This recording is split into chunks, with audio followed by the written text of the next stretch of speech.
весь доклад, конечно, он насыщенный, ключевых моментов много. Но основной, что мы должны понимать, Вячеслав Михайлович говорил, мы знаем, что год непростой. И самое, конечно, главное, это то, что республика должна и выполнить все социальные обязательства, все социальные гарантии для населения. Я считаю, что это основное.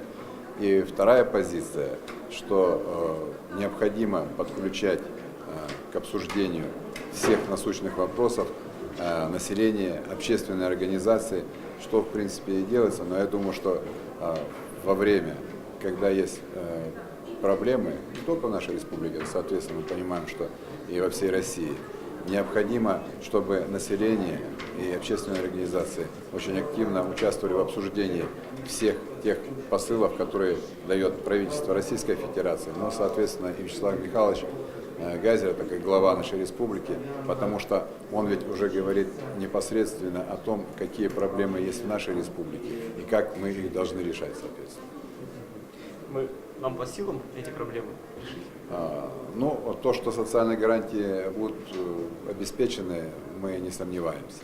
То есть мы видим, что возможности и запасы в республике есть для этого.